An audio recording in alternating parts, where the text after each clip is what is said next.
Check one, Jacob. Alrighty.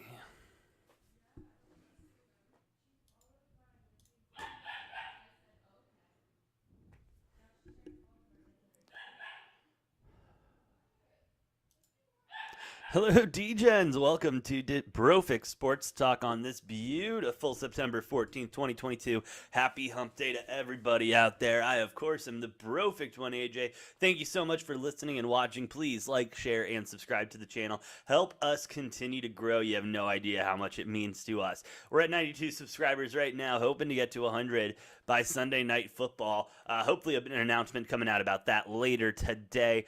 But let's get into the sports world. A lot going on still.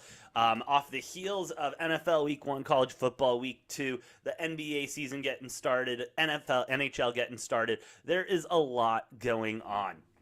And so that's why I think we got to start with some bad news today. Starting with my Phoenix Suns, Robert Sarver. He is suspended. He is a majority owner, of the Phoenix Suns and the Mercury. He is suspended. He's fined $10 million after an investigation finds conduct clearly violated workplace standards. Yeah, no shit. I could have told you that.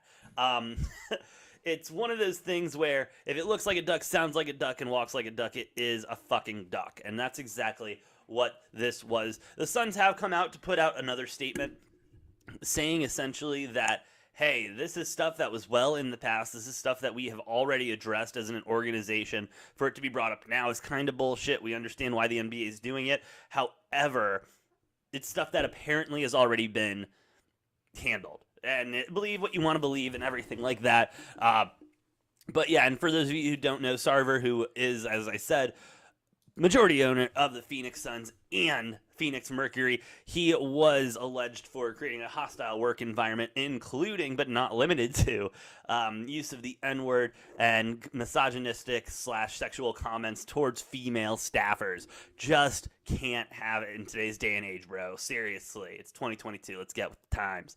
And, you know, I don't think this is going to be a big hit to the Phoenix Suns. It's not like Sarver is on the court playing all the time or ever. And so I'm not really worried about what this means for the Phoenix Suns moving forward. Obviously, signing DeAndre Ayton to that max contract earlier this year in the rumor for the Kevin Durant hunt that ended up going nowhere for the Nets, and that's why he's staying there at least until, I believe it's supposed to be, January is when the Suns can start exploring DeAndre Ayton's trade, and so we'll see what happens with that. Anything else in the NBA news? Let's check out the world. Suns owner Giannis got ejected from a Greece tournament. That's pretty epic. He must have just bodied someone. The Warriors were gonna trade for KD. That's right. There was an internal talk on if he was available, would you? And then they asked Curry how he'd feel about it. And he was never hesitant in endorsing the idea. Obviously, Curry, he's one of the best scorers in the game. Kevin Durant, another one of the best just all-around players in the league. And so getting to play with Kevin Durant, that would have been a dirty power too right there.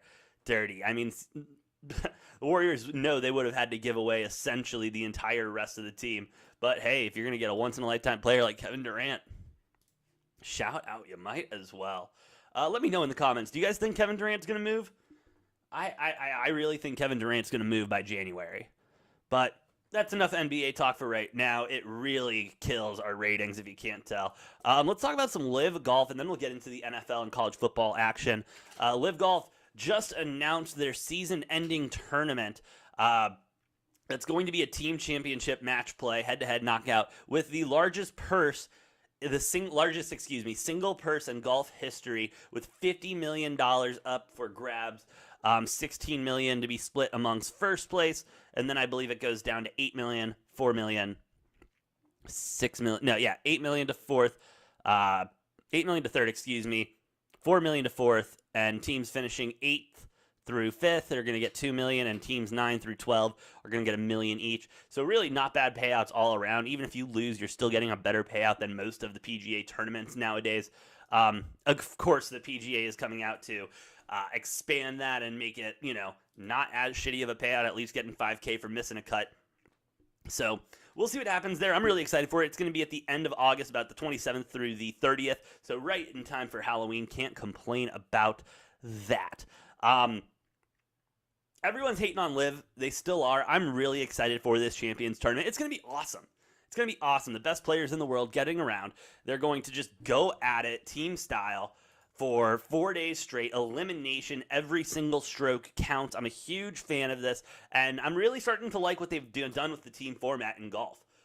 Liv specifically, that is. Liv has been, of course, at the forefront of this team and of these team events and everything like that. Yes, we have the Ryder Cup, the President's Cup, and everything like that in between, which is all great and dandy. I mean, they're fun events, but it's nothing comparatively to what Liv is going to be able to offer us. They're trying to give us a franchise to get behind and to follow and to, kind of like we do with our NFL teams and stuff. And I think it's a great move by Liv in order to especially get that younger American audience, which is what they're desperately trying to get with all the gimmicks and all of the logos and how fast the play is and everything.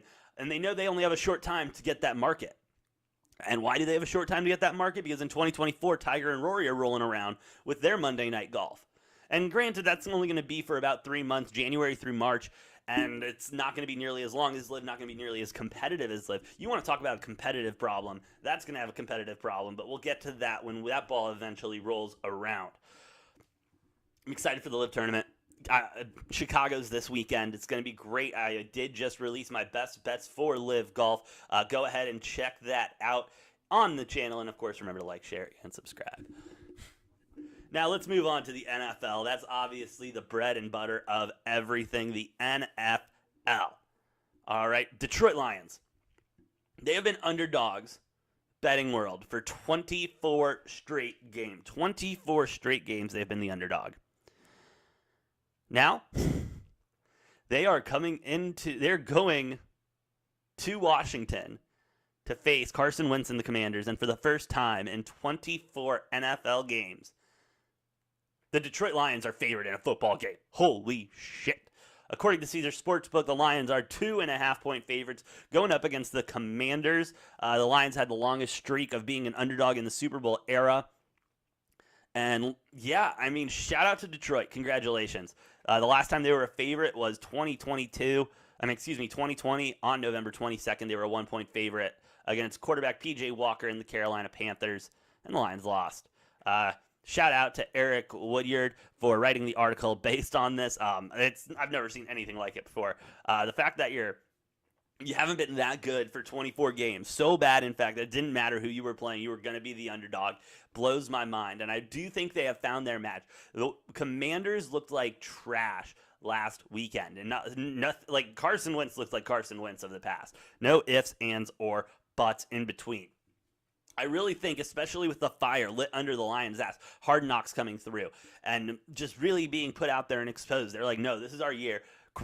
Gritty, get gritty. Dan Campbell is the man with the plan to pass it down to the Lions, to get them that grit, and to really take that team to the next level. I do think we will see the Lions' first win this season in Week 2. And for the sole reason that the Commanders are such a bad football team. The Commanders are such a bad football team. But hey, nothing else that you can do about it. The Commanders suck. Hackett came out yesterday. Nathaniel Hackett, Denver Broncos head coach. Hindsight's a hell of a thing, isn't it? I mean, hindsight's an absolute hell of a thing. I was watching that game praying they would go for it just to give me a shot. Just to give me a shot at hitting the Broncos live money line.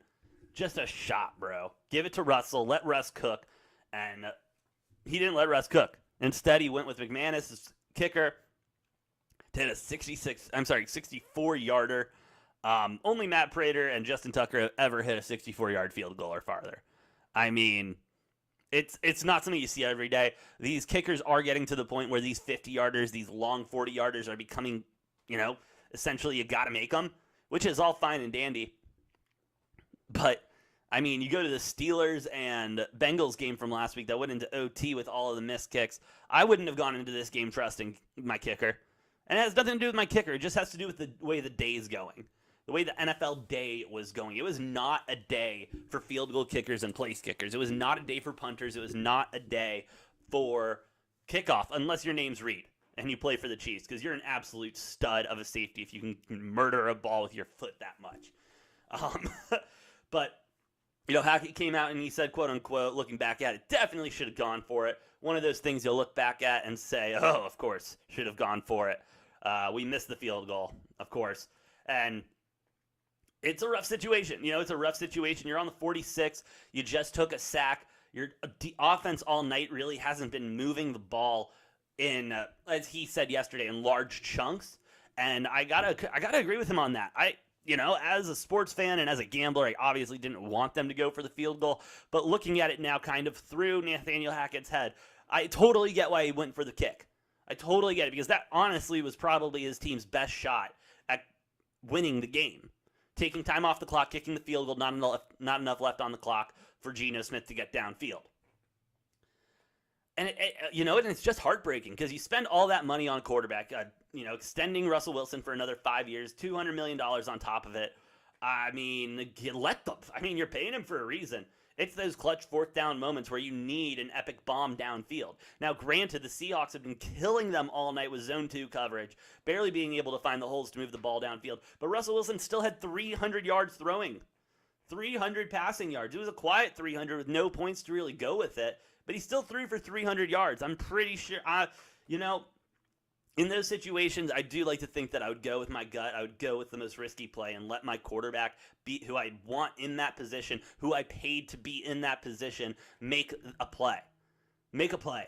You're supposed to have this high-powered offense behind you, and you don't. You don't.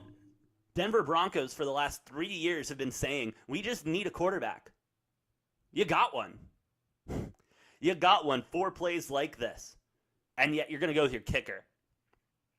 I think I think the delusion around the Denver Broncos has reached an all-new height. This happened with Peyton Manning when he came in. He lost his first season, came back, won a Super Bowl. I think we'll see a lot of the same with Russell Wilson for the sole reason that this is such a different offense than he has played his entire NFL season.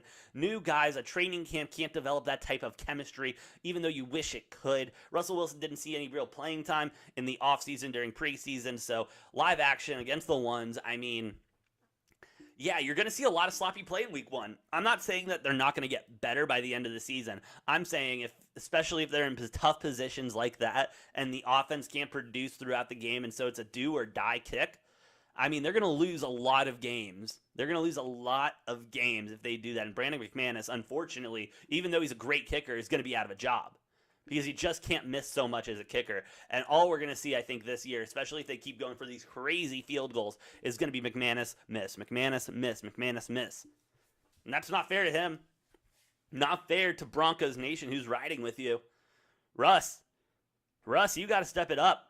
I hate to say it, Russell Wilson, one of the best locker room leaders, one of the best team guys around. He's got to step it up somehow, though. I don't know if it's a leadership thing. I don't know if it's a get the guys in early and leave a little bit later thing. But they've got to figure it out on offense. They got to figure out how to beat that cover 2. They got to figure out how to get everybody involved and spread the ball around, because the Broncos also don't really have a number 1 receiver. Russell Wilson had DK last season, so at least he had one receiver double covered. But here, the defense can spread out. They don't need to worry about one guy or the other. I mean, Sutton is a weapon. Jerry Jeudy's a weapon, but they were pretty much neutralized on Monday night. And unless they can figure it out, unless Russell especially can figure it out and be able to break down those defenses better and create and, call better audibles and everything, I think it's going to end up being a very rough season for the Denver Broncos, who are riding with Russell Wilson. And let me tell you right now, you're not riding to the Super Bowl. Not riding to the Super Bowl. That's just not happening. I'm going to tell you that right now. No shot at that. Sources are coming out.